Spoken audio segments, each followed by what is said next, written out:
Welcome back to my channel Moimun technical. নমস্কাৰ বন্ধুসকল, আশা কৰোঁ আপোনালোকে মোৰ ভিডিঅ'বোৰ চাই যথেষ্ট আনন্দ উপভোগ কৰে।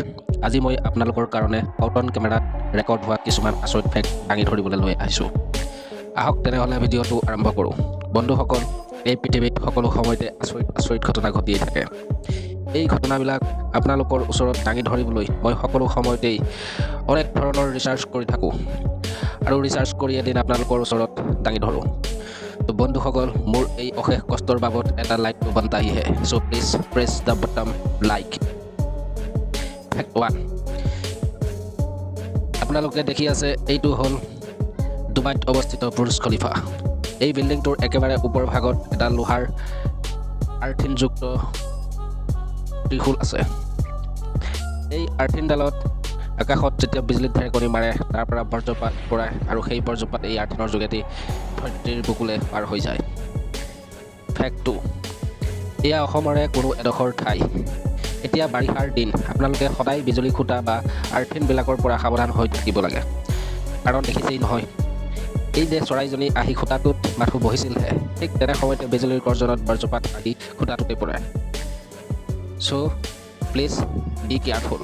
ফেক্ট 3, বন্ধুসকল, প্ৰকৃতিৰ কেতিয়াবা এনেকুৱা ৰূপ লয় যে বৈজ্ঞানিকসকলেও আচৰিত হৈ যায়। এইফালে চাওক, এয়া হ'ল গছৰ পাত।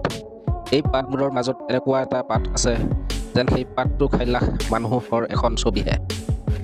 ফেক্ট 4, আমেৰিকাৰ ৰবাৰ্ট হুক নামৰ ব্যক্তি এজনে তেওঁৰ নিজস্ব কিবা কামত এদিন জাপানলৈ বুলি প্লেনেৰে ভ্ৰমণ কৰে আৰু সেই ভ্ৰমণৰ সময়তেই তেওঁ লক্ষ্য কৰে যে জাপানৰ মাউণ্ট ফুজিৰ শৃংগটো ইমানেই ওখ যে ডাৱৰবোৰো তলতেই থাকি যায়। ফেক্ট 5, এই পৃথিৱীত অকল মানুহেই যে টেলেণ্ট দেখুৱাব পাৰে তেনে নহয়, এনেধৰণৰ টেলেণ্ট দেখুৱাব পৰা কিছুমান জীৱ জন্তুও আছে। তাৰ ভিতৰত এই বাঘটোকে চাওক, কি যে সুন্দৰ ড্ৰাইভ মাৰি একে থাপতে উৰি থকা চৰাইটোক ধৰি ল'লে। ঠিক আনফালে এই মেকুৰীটোৰ পানী চাওক। আমেৰিকাত অৱস্থিত এখন ফুটবল মেচত দুই পক্ষই প্ৰায় খেলখনত ড্ৰ হিচাপেই চলি যায়। কিন্তু মজাৰ কথা এইটোৱেই হ'ল যে এই মেচখনৰ অডিয়েঞ্চবিলাকে নিজৰ ভিতৰতে বহুতো কিছুমান চেলেঞ্জ লগায় বা পইচাৰ বাজি লগায়। ঠিক তেনে ক্ষেত্ৰতে এজন অৰ্ণাৰৰ এটা মেকুৰীয়ে চিন্তা কৰিলে যে আজি যদি খেলখন ড্ৰই হৈ থাকে মোৰ মালিকে জিকিব ক'ৰ পৰা, তো দেৰি কিছ বাট কি, মই যাওঁ আৰু খেলি পেলাই মোৰ মালিকক জিকাওঁ। সেই বুলি নামি মেকুৰীজনীয়ে ইংলেণ্ডৰ ফালে খেলি পেলাই আফ্ৰিকাক 1 গ'লত পৰাস্ত কৰে। ফেক্ট 6, আপোনালোকে বাৰু এনেকুৱা বাস্কেটবলৰ মেচ চাইছেনে যে বলৰ লগে লগে খেলুৱৈজনো নেটৰ ভিতৰলৈ সোমাই পাৰ হৈ যায়? নাই চোৱা যদি চাই লওক। Fact 7, road effect.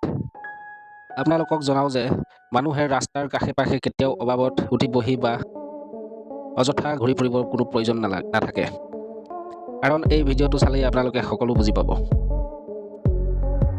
ফেক্ট 8, এই কণ্টেইনাৰখনলৈ মন কৰিব। কণ্টেইনাৰখনৰ চালকজনক এটা নিশ্চয় ধন্যবাদ দিব পাৰি, কাৰণ পাল্টি যোৱাৰ পৰা বহু সাহসেৰে তেওঁ নিজৰ কণ্টেইনাৰখন বচালে আৰু লগতে সৰু কাৰখনৰ ব্যক্তিসকলকো বচালে। চ' প্লিজ থেংকছ হিম। ফেক্ট 9, ভাৰতৰ উত্তৰ প্ৰদেশৰ এঠাইত স্থাপিত শিৱ মন্দিৰৰ ঘটনা এয়া। এই মন্দিৰত মানুহে শিৱদেৱৰ মূৰ্তিত গাখীৰ বিসৰ্জন কৰোঁতে লক্ষ্য কৰক মহাদেৱৰ চকু দুটা বাৰে বাৰে পিৰিকাই আছে। এয়া বাৰু আচৰিত কথা নহয়নে? কিন্তু প্ৰকৃততে ইয়াৰ অৰ্থ হ'ল সৰহকৈ গাখীৰ ঢালি দিয়াৰ লগে লগে চকুত গাখীৰ সোমাই বৈ যায় আৰু সেই হেতুকে মহাদেৱৰ মূৰ্তিয়ে চকু পিৰিকাই থকাৰ নিচিনা লাগে। ফেক্ট 10, আফ্ৰিকাৰ জংঘলত এবিধ মাখি আছে। এই মাখিবিধে কি আচৰিত ধৰণে নিজৰ মুঠ খলাই চাওক। আৰু এই জংঘলতে এজোপা এনেকুৱা গছ আছে য'ত এখন চাইকেলো অৱস্থিত হৈ আছে।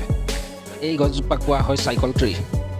আচলতে এই গছজোপা সৰু থাকোঁতে তাত এখন চাইকেল আউজাই থৈ দিয়া হৈছিল আৰু বহু বছৰ পিছত আন এজোপা পৰজীৱী গছে সংযোজন কৰাৰ ফলত এই গছজোপাৰ এইটো পৰিদৰ্শন হয়।